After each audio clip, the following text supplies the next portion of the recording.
Chapter 7. Mr. McGrath refuses an invitation. The letters were gone. Having once made up his mind to the fact that their disappearance, there was nothing to do but accept it.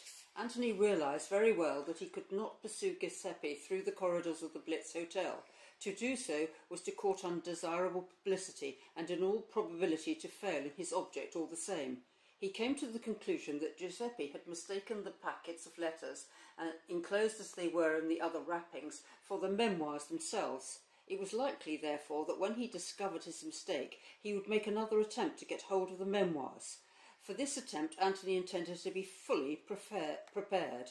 Another plan that occurred to him was to advertise discreetly for the return of the package of letters, supposing Giuseppe to be an emissary of the comrades of the Red Hand, or, which seemed to Anthony more probable, to be employed by the Loyalist party. The letters could have no possible interest for either employer, and he would probably jump at the chance of obtaining a small sum of money for the return.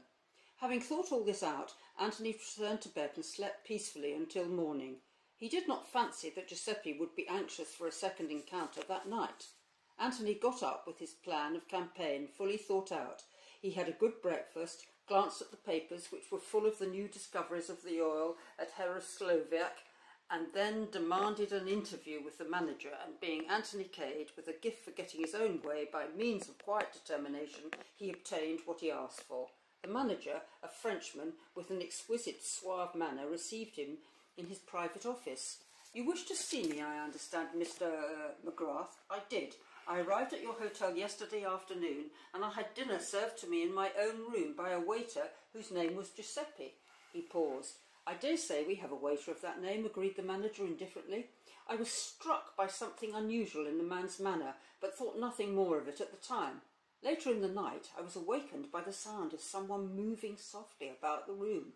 I switched on the light and found this same Giuseppe in the act of rifling my leather suitcase."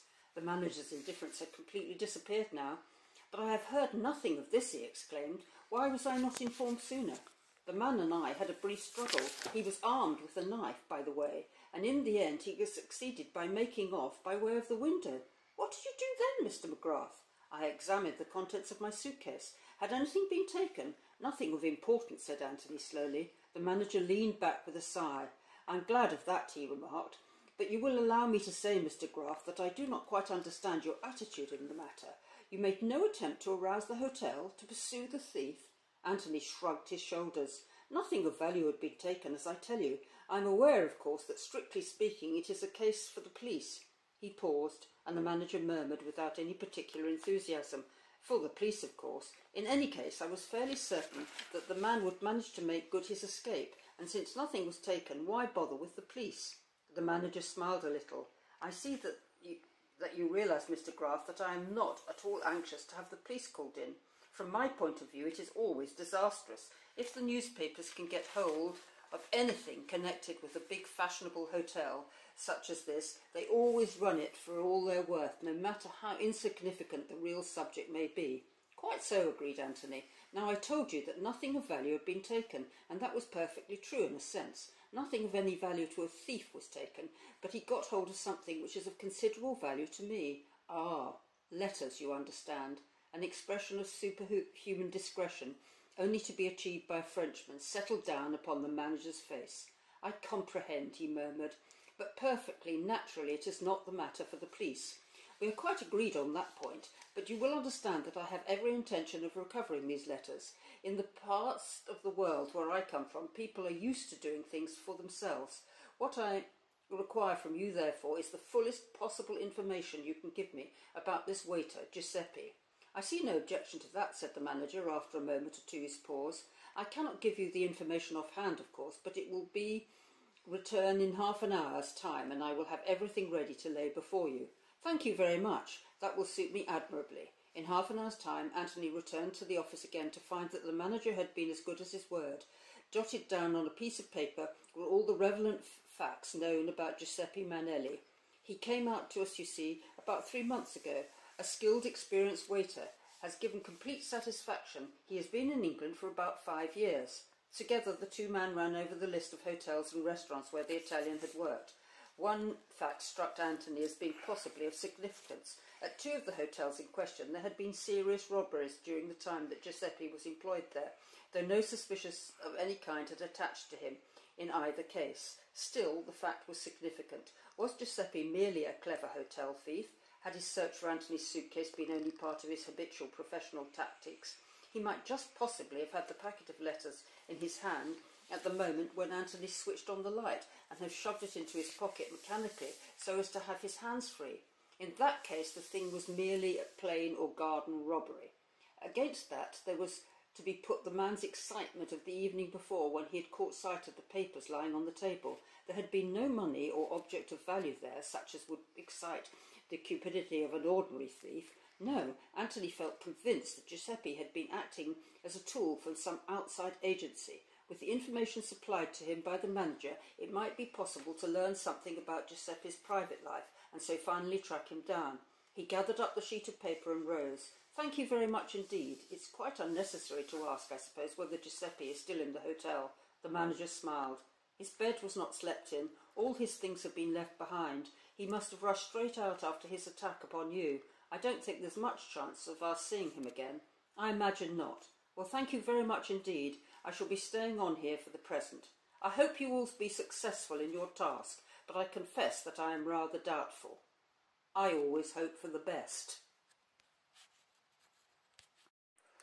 One of Anthony's first proceedings was to question some of the other waiters who had been friendly with Giuseppe, but he obtained very little to go upon.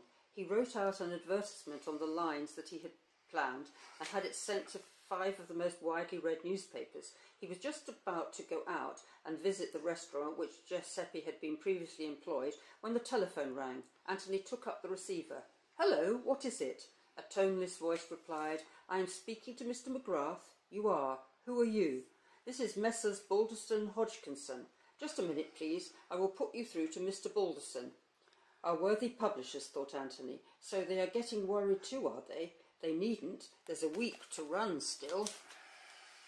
A hearty voice struck suddenly upon his ear. "Hello, that Mr. McGrath? Speaking. I'm Mr. Balderson of Balderson and Hodgkinson. What about that manuscript, Mr. McGrath?" "Well," said Anthony, "what about it?"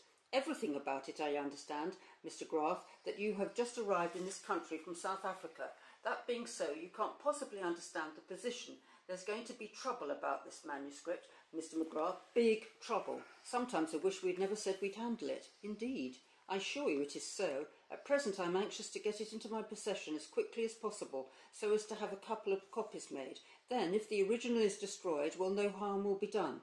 "Dear me," said Anthony. "Yes, I expect it sounds absurd to you, Mr. Graff, but I assure you you don't appreciate the situation. There's a determined effort being made to prevent this ever reaching this office. I say to you quite frankly, without humbug, that if you attempt to bring it yourself, it's 10 to 1 that you'll never get here." "I doubt that," said Anthony. "When I want to get anywhere, I usually do." "You're up against a very dangerous lot of people. I wouldn't have believed it myself a month ago. I tell you, Mr. McGrath, we've been bribed and threatened and cajoled by one lot and another until we don't know whether we're on our heads or our heels. My suggestion is that you do not attempt to bring the manuscript here. One of our people will call upon you at the hotel and take possession of it." "And supposing the gang does him in?" asked Anthony. "The responsibility would then be ours, not yours. You would have delivered it to our representative and obtained a written discharge. The cheque for £1,000, which you were instructed to hand to you, will not be available till Wednesday next by the terms of our agreement with the executors of the late author. You know who I mean. But if you insist, I will send you my own cheque for that amount by the messenger." Anthony reflected for a minute or two. He had intended to keep the memoirs until the last day of grace, because he was anxious to see for himself what all the fuss was about. Nevertheless, he realised the force of the publisher's arguments. "All right," he said with a little sigh. "Have it your own way. Send your man along, and if you don't mind sending that cheque as well, I'd rather have it now, as I'm going to be out of England before next Wednesday." "Certainly, Mr. McGrath. Our representative will call upon you first thing tomorrow morning. It will be wiser not to send anyone direct from the office. Our Mr. Holmes lives in South London. He will call in on his way to us, and will give you a receipt for the package. I suggest that tonight you should place a dummy packet in the manager's safe. Your enemies will get to hear of this, and it will prevent any attack being made upon your apartments tonight." "Very well, I will do as you direct." Anthony hung up the receiver with a thoughtful face. Then he went on with his interrupted plan of seeking news of the slippery Giuseppe. He drew a complete blank, however. Giuseppe had worked at the restaurant in question, but nobody seemed to know anything about his private life or associates. "But I'll get you, my lad," murmured Anthony between his teeth. "I'll get you yet. It's only a matter of time." His second night in London was entirely peaceful. At 9 o'clock the following morning, a card from Mr. Holmes from Messrs. Balderson and Hodgkinson was sent up, and Mr. Holmes followed it. A small, fair man with a quiet manner, Anthony handed over the manuscript and received in exchange a cheque for £1,000. Mr. Holmes packed up the manuscript in a small brown bag he carried, wished Anthony good morning and departed. The whole thing seemed very tame. "But perhaps he'll be murdered on the way there," Anthony murmured aloud as he stared idly out of the window. "I wonder now, I very much wonder." He put the cheque in the envelope, enclosed a few lines of writing with it, and sealed it up carefully. Jimmy, who had been more or less in funds at the time of his encounter with Anthony at Bulawayo, had advanced him a substantial sum of money, which was as yet practically untouched. "If one job's done with, the other isn't," said Anthony to himself. "Up to now I've bungled it, but never say die. I think that the suitably disguised I shall go and have a look at 487 Pont Street." He packed his belongings, went down and paid his bill, and ordered his luggage to put in a taxi, suitably rewarding those who stood in his path, most of whom had done nothing whatever materially to add to his comfort. He was on the point of being driven off when a small boy rushed down the steps with a letter. "Just come for you this very minute, sir." With a sigh, Anthony produced yet another shilling. The taxi groaned heavily and jumped forward with a hideous crashing of gears, and Anthony opened the letter. It was rather a curious document. He had to read it 4 times before he could be sure what it was all about. Put in plain English, the letter was not in plain English, but in a peculiar involved style common to the missives issued by government officials. He presumed that Mr. McGrath was arriving in England from South Africa today, Thursday. It referred obliquely to the memoirs of Count Stilschips, and begged Mr. McGrath to do nothing in the matter until he had conversation with Mr. George Lomax and certain other parties whose magnificence was vaguely hinted at. It also contained a definite invitation to go down to Chimneys as the guest of Lord Caterham on the following day, Friday. A mysterious and thoroughly obscure communication. Anthony enjoyed it very much. "Dear old England," he murmured affectionately, 2 days behind the times as usual. "Rather a pity, still I can't go down to Chimneys under false pretences. I wonder, though, if there's any inn handy. Mr. Anthony Cade might stay at an inn without anybody being the wiser."